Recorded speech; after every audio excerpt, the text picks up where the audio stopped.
Bonjour et bienvenue dans nos lettres matinales d'exhortation. J'imagine que tu te poses toujours la même question. Quel est le problème du peuple noir? Quand tu regardes l'Afrique, qu'est-ce qui ne va pas? Qu'est-ce qui nous retarde autant et pourquoi beaucoup de choses semblent relever d'une malédiction? Alors voilà la question que beaucoup d'entre nous posons. Nous poursuivons l'enseignement qui a été initié hier dans la lettre matinale numéro 13. Aujourd'hui, nous sommes sur la lettre matinale numéro 14, en date du 16 août 2022. Et nous recherchons toujours la cause, l'origine de cette malédiction, si elle existe vraiment, à moins que notre problème soit lié à autre chose. Alors nous n'allons pas écarter l'hypothèse de la malédiction si nous n'avons pas fini de traquer cette piste jusqu'à ce que on en sorte avec une conclusion réelle. Hier, nous avons établi que Dieu n'a jamais maudit l'homme. Jamais, en aucune manière, Dieu n'a maudit l'homme. Lorsqu'Adam et Ève ont péché, Dieu a maudit le sol. Lorsque Caïn a tué son frère, Dieu a encore maudit le sol pour lui. Donc le sol a été même doublement maudit pour lui. Dieu n'a jamais lancé la malédiction sur un être humain. Pour la simple raison que Dieu lui-même a déjà béni l'homme. Dès la création, Dieu avait déjà béni. Et cette bénédiction relève du fait que la nature de Dieu est en nous. Dieu l'a placé déjà en nous. Il a soufflé en nous et il nous a fait à son image et à sa ressemblance. Donc il y a des fortes, il y a des fortes ressemblances entre Dieu et nous en ce qui est de l'exercice de la nature de Dieu sur la terre, faire le bien. Agir selon la pensée et la volonté de Dieu, l'homme en est capable. Donc Dieu n'a pas maudit un homme. Par contre, la deuxième question qu'il faut se poser, c'était certainement Adam. On sait que Adam est l'ancêtre commun le plus lointain de tous les êtres humains. Est-ce que Adam, en sa qualité d'ancêtre, avait lancé la malédiction sur quelqu'un? Nulle part on a la trace d'une malédiction lancée par Adam. Même lorsque Caïn a tué son frère Abel, nous ne voyons même pas la suite de l'histoire dans le cadre familial, donc entre Caïn et ses parents. On n'entend pas parler de ce qui s'est passé. On ne sait pas ce qu'Adam a fait, ce qu'Ève a fait, mais on sait que Dieu lui-même avait déjà commandé à la terre, avait déjà commandé une malédiction sur la terre à l'égard de Caïn uniquement. Donc jusqu'à ce niveau, on ne voit aucune trace de malédiction sur un être humain. L'autre ancêtre lointain, on va dire le plus proche de tous les humains, s'appelle Noé. Parce qu'après le déluge, Dieu a écrasé totalement l'espèce et toutes les espèces. Il a réinitialisé la création en conservant rien qu'un échantillon de chaque espèce. Et il en a été de même pour l'homme. Dieu n'a conservé que Noé comme échantillon avec ses 3 fils. Donc Noé est l'ancêtre de tous les hommes sur la terre. Qu'on le veuille ou non, on a un seul ancêtre commun sur la terre. Tous les autres ancêtres que nous revendiquons ne sont que des intermédiaires entre nous et l'ancêtre commun à tout le monde. Donc, s'il y a une loi, une tradition, quelque chose, une culture que l'homme devrait développer, que l'homme devrait rechercher, c'est ce que Dieu a dit à ce Noé. C'est-à-dire ce que Dieu a dit à Noé.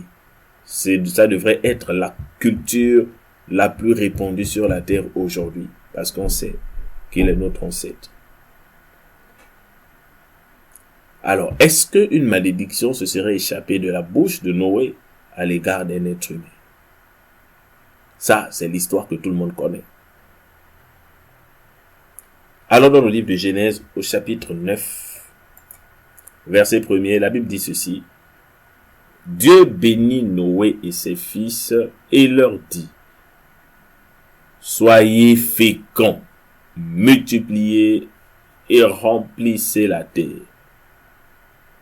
Vous serez un sujet de crainte et d'effroi pour tout animal de la terre, pour tout oiseau du ciel et pour tous ceux qui se meuvent sur la terre, pour tous les poissons de la mer. Ils sont livrés entre vos mains. Ils sont livrés. Donc Dieu bénit l'être humain il l'établit au-dessus de toutes les espèces à la surface de la terre.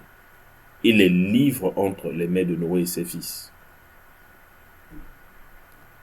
On comprend déjà par là que jusqu'à ce niveau, la réinitialisation est parfaite. Dieu relance complètement le programme de la terre. Noé va faire quelque chose à partir du verset 20, livre de Genèse 9. Noé et ses fils vont commencer à cultiver la terre. Ils vont commencer à multiplier. Parce que les fils de Noé ont commencé également à engendrer leurs fils. Et on se retrouve quand même avec quelques familles qui commencent à peupler la terre. Noé va commencer à cultiver, planter de la vigne, et la Bible nous signale le tout premier problème, le tout premier incident sur la terre. Le tout premier incident sur la terre. Noé but du vin. Il but du vin. Il s'enivra et se découvrit au milieu de sa tente. Donc Noé va boire jusqu'à être ivre et se déshabiller. Cham, qui est le père de Canaan, donc l'un des fils de Noé, qui s'appelle Cham, avait déjà des enfants, parmi lesquels Canaan. C'est ce Cham qui voit la nudité de son père, qui la rapporte comme un scandale, soit sous forme de moquerie, soit sous forme de mépris. Et lorsque Noé se réveilla de son vin, verset 24, il apprit ce que lui avait fait son fils cadet et il dit, maudit soit Canaan, maudit soit Canaan. Donc c'est à l'instant même qu'il déclenche la première malédiction sur un être humain. Donc après le déluge, la première erreur, c'est Noé qui commet le premier scandale et il va lancer la toute première malédiction, comme si ça devait arranger déjà le problème, c'est de maudire son propre petit-fils. Or, Noé sait très bien que c'est Cham qui est le coupable. Mais vous devez savoir une chose, c'est que ce que Dieu a déjà béni, quelqu'un ne peut pas maudire. Parce que la bénédiction, nous l'avons expliqué hier, c'est un décret. C'est comme une capacité que Dieu met sur quelqu'un. Dieu a mis une capacité sur quelqu'un. Dieu a mis une nature sur quelqu'un. C'est un décret qui sort de la bouche de Dieu. Or, aucun humain sur la terre n'a l'autorité de Dieu pour retirer ce genre de décret. Lorsque Dieu a déjà béni, aucun humain ne peut retirer ce décret. Noé savait qu'il n'avait pas autorité sur la bénédiction de Dieu, sur la volonté de Dieu. Si Dieu a béni Cham, Noé ne peut plus le maudire, même s'il est coupable. Malgré la culpabilité, Noé a évité de confronter Dieu, de s'affronter à Dieu. Parce que si tu maudis ce que Dieu a déjà béni, tu es en train d'affronter le verdict de Dieu. Tu es en train d'affronter le pouvoir que Dieu a relâché déjà sur la personne. La bénédiction est un pouvoir. Et la malédiction est une condamnation. Donc si Dieu a donné le pouvoir à quelqu'un d'être une source de bénédiction, tu ne peux pas lui donner la condamnation d'être une source de malédiction. Voilà pourquoi Noé a évité cette confrontation. Il est tombé sur le fils de Cham. Et Jésus a insisté en disant, bénissez ceux qui vous maudissent. Parce qu'il y a un souci, beaucoup de personnes, lorsque nous faisons une bêtise ou lorsque nous sommes en situation de colère, beaucoup de personnes, c'est dans la colère et l'irritation qu'ils détruisent leur propre environnement. Noé vient de relâcher une malédiction sur quelqu'un qui plus tard va se reproduire et donc va répandre la malédiction. Parce que s'il est maudit, il posera des actes qui vont le pousser également à maudire ses propres enfants. Donc la malédiction va devenir comme un héritage à cause de l'ivresse, à cause du vin. Il va maudire son petit-fils qui, lui, va certainement reproduire la malédiction dans sa descendance. Bien-aimé, lorsque quelqu'un est déjà béni, il faut éviter de maudire. En fait, éviter même de maudire dans n'importe quelle circonstance, éviter de maudire un être humain. Parce que vous ne savez par quelle parole Dieu a déjà libéré sur sa vie. Vous ne savez pas quelle puissance, quel pouvoir Dieu a déjà affecté à sa vie. Et lorsque vous maudissez, vous vous maudissez vous-même. Et la Bible le dit clairement, lorsque Dieu vient bénir quelqu'un, il lui fait toujours cette promesse. Je bénirai ceux qui te béniront. Je maudirai ceux qui te maudiront. Donc, chaque fois que vous maudissez quelqu'un, il y a deux options qui sont là. Si la personne est déjà bénie, il faut savoir que tu viens de te maudire toi-même sans le savoir. Comprenez donc pourquoi Jésus a dit, pour être sage, il faut bénir même ceux qui te maudissent, c'est-à-dire celui qui te fait du mal, celui qui te persécute. Il faut prier pour lui et le bénir. Ça t'évitera de tomber dans la malédiction réflexive. Donc la malédiction qui a été renvoyée par quelqu'un qui est béni. Alors ça, ce n'était qu'une parenthèse. Notre question, c'est qui donc ou d'où vient alors la malédiction? Est-ce que le peuple noir est vraiment maudit? Alors, on a déjà prouvé que Dieu n'a pas maudit. Adam n'a jamais maudit. Noé est le premier qui lance une malédiction et il la lance sur Canaan, qui est le fils de Cham. Alors, la question immédiate, ce sera donc de savoir, est-ce que ce Canaan est donc un ancêtre du peuple noir? Canaan serait-il l'ancêtre des peuples noirs? Parce que si c'est le cas, on comprendra alors que c'est cette malédiction, certainement, qui a engendré d'autres malédictions et qui ne font que se multiplier, se reproduire sur le peuple noir. Genèse chapitre 10 au verset 6. La Bible nous donne la liste des enfants de Cham. Donc Cham qui avait vu la nullité de son père et provoqué sa colère. Ce Cham qui méritait lui d'être maudit, mais Noé n'a pas osé le maudire. Cham va avoir ici 4 enfants qui sont bien cités. Cush, Mithraïm, Put et Canaan. Ils sont 4.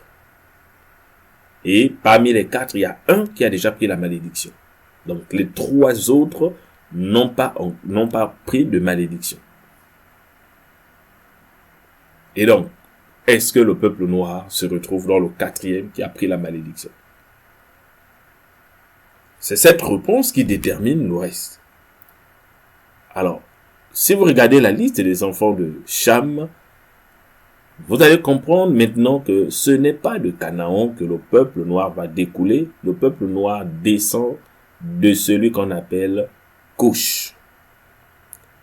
Cush, si vous fouillez même dans un dictionnaire, vous allez voir que c'est rattaché à la couleur noire. Cela est rattaché à la race noire. Donc, Cush va être le premier homme sur la terre à naître avec une couleur que nous connaissons aujourd'hui, que nous qualifions de noir. Il est le premier homme noir sur la tête parce qu'il est né avec une chevelure noire, avec l'aspect d'un noir. Donc, il a été l'étonnement de ses parents. Vous allez poser certainement la question, comment est-ce possible? Mais sachez qu'avec Dieu, tout est possible. Et il a créé les choses en général avec plusieurs espèces. C'était prévisible également qu'il varie les espèces chez les humains. Parce qu'il aime ça, la diversité, la multitude des espèces pour embellir le décor. La différence, ce n'est pas une raison pour qualifier, en fait, pour créer la vision. Mais la différence, c'est un atout pour la diversité. Et pour la beauté en même temps. Alors, sachez que Put, Canaan, Mithraïm et Cush sont les 4 fils de Cham. Et Canaan est celui qui a porté la malédiction. Mais Cush est le premier homme noir. Le premier à naître comme un enfant noir qui va grandir, homme noir, et va engendrer un peuple de la même espèce que lui, le peuple noir. Donc la question qui se pose, est-ce qu'à ce niveau, on peut parler de malédiction sur le peuple noir? La réponse est non. La réponse est non. Cush n'a pas été maudit, mais c'est Canaan qui a été maudit. Donc le peuple noir est resté exempt de malédiction. Au verset 8, on voit la descendance de Couche, donc ce premier homme noir, qui est l'enfant de Cham, lui, il va engendrer également des enfants. On nous parle de Saba, on nous parle de Avila, Sabta, Raïma, Sabteka. Et un peu plus devant, au verset 8, on nous signale encore que Couche engendra aussi Nimrod. Donc c'est de ce premier homme noir que va sortir un homme particulier qu'on va appeler Nimrod. C'est lui qui commença à être puissant sur la terre. En d'autres termes, le premier homme noir porte une certaine bénédiction. Couche était déjà béni certainement, et il a engendré parmi ses enfants le premier homme qui devait être puissant sur la terre. Il a été puissant sur la terre, il fut un vaillant chasseur devant l'Éternel. Et il avait une réputation parce que les gens le prenaient pour une icône. C'est pourquoi l'on dit comme Nimrod, vaillant chasseur devant l'Éternel. Vous avez l'image de David. David a eu une certaine renommée. Lorsqu'il rentrait des guerres, le peuple le célébrait même déjà. C'est la même chose. Nimrod a eu une réputation au milieu de sa génération, au milieu de ses frères, ses cousins. Parce qu'à ce niveau, on va dire qu'ils étaient certainement dans les troisième générations. Alors, Nimrod est le premier homme vaillant, mais noir.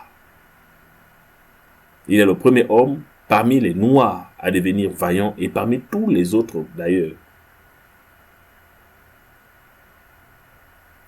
Qu'est-ce qui va donc se passer si on laisse tomber le problème de Cham et on s'interroge donc au problème de Nimrod? Parce que Couche, ici, est le premier homme noir, il engendre Nimrod. Alors, que va-t-il se passer alors si on doit s'intéresser à la situation de Nimrod? Est-ce que la malédiction viendrait de cet homme? Est-ce que la malédiction a commencé à partir de cet homme ou il y a autre chose encore qu'on doit aller fouiller? Nimrod était un vaillant chasseur et l'homme le plus respecté à cette période. Ça veut dire qu'il avait une possibilité, un pouvoir d'orienter la société, de diriger le peuple qui existait à ce moment. Déjà, il faut avouer qu'ils étaient tous très proches à ce moment, puisqu'ils n'avaient pas encore pu s'éloigner très très loin. Ils n'étaient pas encore allés très loin, ils n'étaient pas encore vraiment séparés. Donc, il était facile pour lui de rassembler tous ces petits villages qui commençaient à se mettre en place. Mais il y a une chose qui est certaine, c'est qu'au premier verset du chapitre 9, la Bible nous dit clairement que Dieu a béni Noé et ses fils et il leur a donné des instructions claires, parmi lesquelles ils devaient multiplier et remplir la terre. Les fils de Noé savent qu'ils doivent multiplier et remplir la terre. Et une chose est sûre, ils ont enseigné à leurs enfants, parmi lesquels Couche, toute cette lignée a reçu l'instruction que Dieu avait donnée. Et ceux-là aussi ont enseigné à leurs enfants, parmi lesquels Nimrod, quelle était la volonté de Dieu pour l'humain sur la terre. Donc, une chose est sûre, c'est que Nimrod savait exactement quelles instructions Dieu avait données sur la terre. Il ne pouvait pas les ignorer. Et tous, à cette époque, le savaient. Mais lorsque vous allez dans Genèse chapitre 11, au premier verset, vous allez voir l'influence que la gloire va avoir sur le premier homme humain, sur le premier roi, c'est-à-dire le premier homme, à avoir une renommée et à être un leader. Il était comme un leader désormais, un leader naturel. Quelle influence la gloire a eu sur Nimrod? Chapitre 11, verset 1er. Toute la terre avait une seule langue et les mêmes mots. Jusqu'à là, c'est logique. Comme ils étaient partis de l'Orient, ils trouvèrent une plaine au pays de Shinéar et ils y habitèrent. Ils se dirent l'un à l'autre, faisons-nous des briques, cuisons-les au feu. Nous poursuivons au verset 4. Ils dirent encore, bâtissons-nous une ville et une tour dont le sommet touche au ciel. Pour aller faire quoi? Dont le sommet touche au ciel. Faisons-nous un nom Donc le but, c'est de se faire un nom et d'éviter d'être dispersé sur la face de toute la terre. Donc se faire un nom et éviter d'être dispersé. Éviter de remplir et d'occuper toute la terre. Voici un projet qui va naître de Nimrod. Et ce projet vient totalement en opposition à l'ordre que Dieu a donné. L'instruction que Dieu avait donnée à Noé et à ses fils est en train d'être menacée par le premier roi de ce moment, donc par cet homme noir qu'on appelle Nimrod. Donc le premier homme à avoir géré le pouvoir s'appelle Nimrod. Maintenant, regardons comment il gère ce pouvoir. Regardez ce qu'il fait de cette grâce que Dieu lui a faite. Regardez comment il fait de ce qu'il fait de la bénédiction qui était sur lui.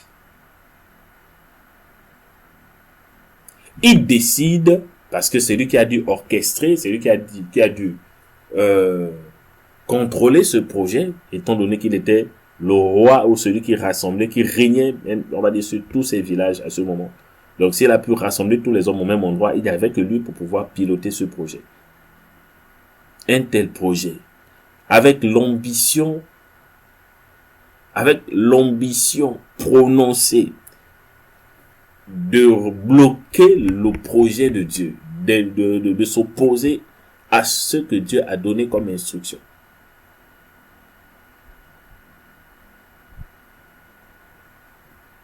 Comment quelqu'un va vouloir décréter le contraire de ce que Dieu a déjà décrété? Comment quelqu'un va se donner cette utopie de vouloir, de rejeter en bloc le plan de Dieu et vouloir créer un autre décret sur la terre, pensant même que ça va marcher?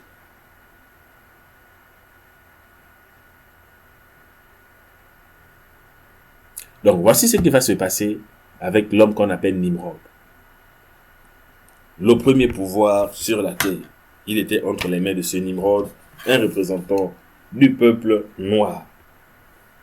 Et dans son règne, les problèmes commencent parce que il y a des pensées qui commencent à jaillir. Il commence à oublier les instructions que Dieu a données.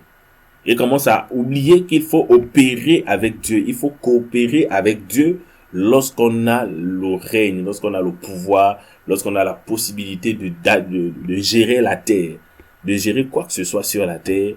C'est important de coopérer avec les instructions qui viennent de Dieu. Parce que nul ne peut aller contre ces instructions. Ce serait affronter Dieu. Et Dieu est capable de prendre n'importe quelle mesure lorsqu'il faut soumettre tout ce qu'il y a sur la terre. D'ailleurs, il a tout soumis à l'homme et l'homme lui-même doit être soumis à Dieu. Donc, si l'homme cesse d'être soumis à Dieu, Dieu a tous les moyens de le faire plier dans un sens ou dans l'autre.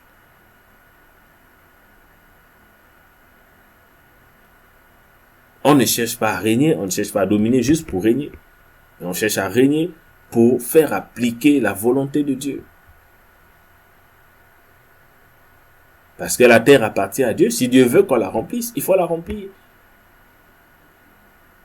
Nos vies appartiennent à Dieu. Si Dieu veut qu'on fasse quelque chose, il faut la faire. Si Dieu a besoin de toi pour un projet, Dieu a besoin de toi pour quelque chose de précis, il faut rentrer dedans.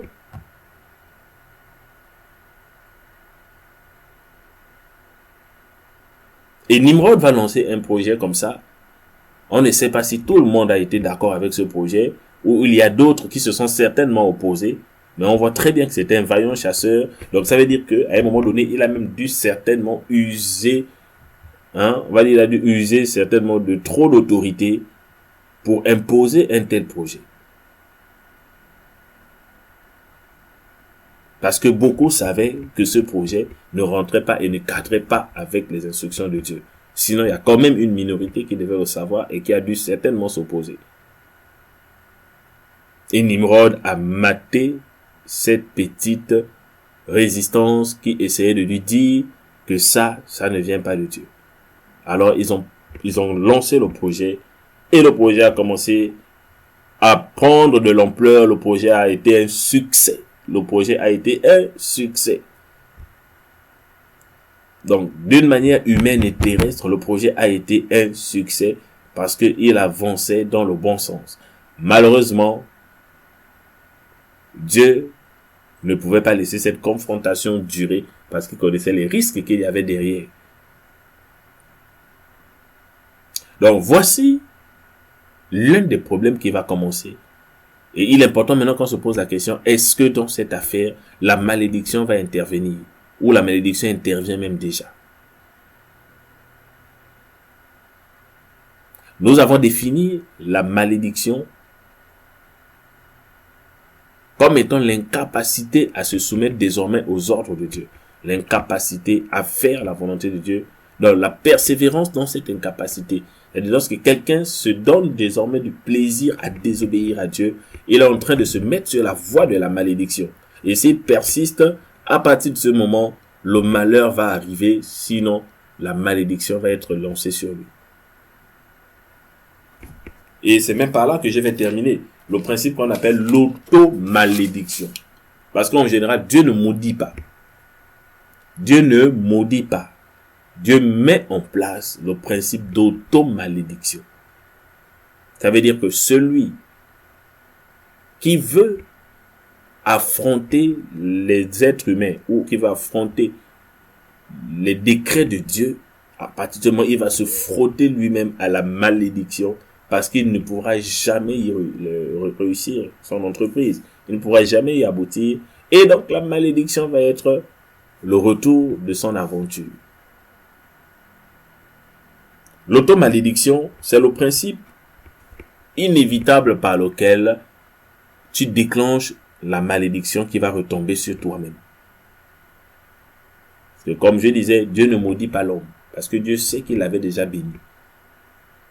Donc, il n'y a qu'un homme lui-même pour ôter la bénédiction sur lui et attirer la malédiction. Il n'y a qu'un homme, un être humain, pour ôter sa propre bénédiction et attirer la malédiction. C'est ce que j'appelle l'auto-malédiction. Dieu dispose des choses et l'homme doit rentrer dans ces choses. Si un homme sort de ce que Dieu a disposé, il s'expose à la malédiction. Et là, c'est pas que Dieu va le maudire, mais il va ramasser lui-même l'auto-malédiction.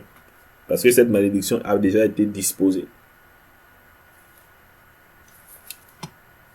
Donc cela se produit lorsqu'on méprise l'ordre de Dieu, les ordres de Dieu, lorsqu'on les méprise, lorsqu'on les défie. Oui, l'auto-malédiction. Voilà le principe qui va nous aider à mieux comprendre le problème du peuple noir. Pour terminer, nous lisons Deutéronome chapitre 27, verset 15. Deutéronome chapitre 27, verset 15. Voici comment fonctionne l'auto-malédiction. Maudit soit l'homme qui fait telle ou telle chose. Comme c'est déjà dit, maudit soit celui qui fait telle ou telle chose. En d'autres termes, on n'a maudit personne. C'est-à-dire, Dieu n'a maudit personne. Mais la Bible est en train de prévenir que celui qui va faire cette chose va retirer la bénédiction lui-même. Il va affronter la volonté de Dieu. Et en retour, c'est la malédiction qui va tomber sur lui. Parce que celui qui affronte la volonté de Dieu ne peut plus la faire. Or, si quelqu'un ne peut plus faire la volonté de Dieu, il devient incapable de la faire, il est déjà tombé dans la malédiction. Donc, celui qui fait une image taillée ou une image en fonte, ce sont des abominations à l'Éternel. Tout ce qui est l'œuvre des mains d'un artisan, l'œuvre des mains d'un homme, l'œuvre des mains d'un artisan, et qui est placé dans un lieu de prière, un lieu secret, c'est ce qu'on appelle une image taillée, une idole. C'est ce qu'on appelle une abomination. Je répète, toute œuvre des mains d'un artisan, c'est-à-dire tout ce qui est fabriqué par les mains de quelqu'un, d'habile, de quelqu'un, et qui est pris pour être utilisé dans le lieu secret, donc qui est caché comme un dieu, c'est une grande abomination à l'Éternel. En d'autres termes, tu confrontes à l'Éternel un autre Dieu. Tu lui confrontes un autre Dieu que toi-même tu as choisi, que tu as payé ou que tu as fabriqué. À partir de ce moment, tu refuses les principes de Dieu pour accepter les principes que cette idole va t'inspirer. Comment ne pas être maudit? C'est le meilleur moyen pour être maudit. C'est le meilleur moyen pour être maudit. Régner l'autorité de Dieu et la placer dans un objet. C'est-à-dire confronter l'autorité de Dieu en lui disant, tu n'es plus autorité sur moi ou sur la terre, dans mon environnement. Désormais, voici l'objet qui est autorité à ta place. Vous imaginez quand vous faites ça?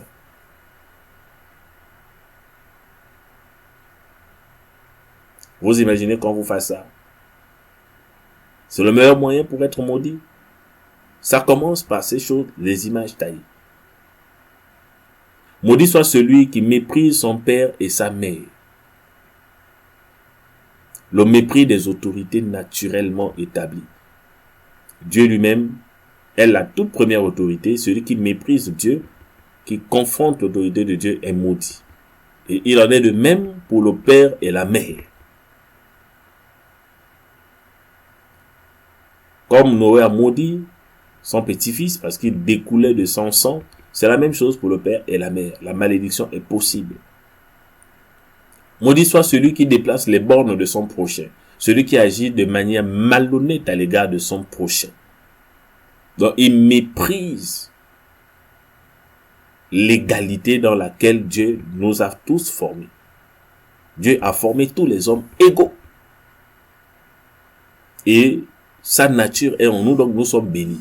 Alors lorsque tu agis de manière malhonnête à l'égard de quelqu'un qui porte la bénédiction de Dieu au même titre que toi, il faut savoir que la malédiction ne va pas tarder à frapper. Déplacer les bornes de son prochain. Celui qui fait égarer un aveugle dans le chemin. Celui qui fait égarer un aveugle dans le chemin. Voici des principes d'auto-malédiction. Un aveugle dans le chemin. Donc quelqu'un qui est ignorant, quelqu'un qui ne connaît pas, qui a besoin de ton aide, tu profites de son ignorance pour le perdre davantage parce que ça t'arrange. Donc, quelqu'un qui agit d'une manière malhonnête, quelqu'un qui agit d'une manière criminelle, sadique, à l'égard de son prochain, automatiquement, il est maudit. C'est-à-dire, il prend l'auto-malédiction. Personne ne l'a maudit, mais la malédiction l'est déjà disposée parce qu'il affronte une entité de la même nature que lui. Il affronte quelqu'un sur qui Dieu a déjà donné une certaine position. Dieu a déjà donné une certaine bénédiction. Lui, il l'affronte. Donc, il maudit ce que Dieu a béni. Parce que maudire, faire du mal à quelqu'un, c'est également considéré comme le maudit. On ne maudit pas qu'avec la bouche. Poser des mauvaises actions contre quelqu'un qui est innocent, c'est pris comme une malédiction. C'est comme si tu le maudissais. Et cette malédiction va revenir sur toi automatiquement. Donc voici des secrets, des petits principes autour de la malédiction et de la bénédiction. Nous allons percer donc le mystère autour de Nimrod, certainement demain. Mais, à ce stade, vous devez comprendre que la malédiction de Noé n'est pas celle qui pèse sur le peuple noir. La malédiction de Noé n'est pas celle qui pèse sur le peuple noir. Cette malédiction est allée chez Canaan et non pas chez Cush. Or, c'est Cush qui est l'ancêtre du peuple noir. Le premier homme à être noir, à engendrer la race noire, s'appelle Cush. Donc, si ce n'est que de ce côté, nous pouvons être en paix. La bénédiction est notre partage parce que la malédiction de Noé ne nous concernait pas. Si ça te surprend, alors réjouis-toi et mets-toi en prière pour bénir le Seigneur. Dis à Dieu, j'ai pensé certainement que nous étions maudits par Noé, mais je réalise que c'était une erreur. Nous ne sommes pas maudits par Noé, alors révèle-moi s'il y a autre chose, révèle-moi parce que je veux que la terre soit épanouie, que ma race soit vraiment, vive la bénédiction, la transformation. Donc voici l'instruction de prière sur laquelle nous allons nous séparer. Que le Seigneur te bénisse et n'oublie pas de partager, de t'abonner. C'est des choses qu'on n'a pas besoin de répéter. Si ça te fait du bien d'être sur ces lettres matinales d'exhortation, alors pense à inviter d'autres personnes également. Le but ici n'est pas d'amener des gens, mais le but ici, est d'édifier d'autres personnes, de sorte que nous partageons la même dimension, parce que le sel de la terre, c'est ce qu'il y a de plus urgent sur la terre en ce moment, pendant que tout va dans tous les sens, pendant que le diable fait rage. Nous avons besoin de prier pour la terre, nous avons besoin de comprendre certaines réalités et mieux armer nos prières.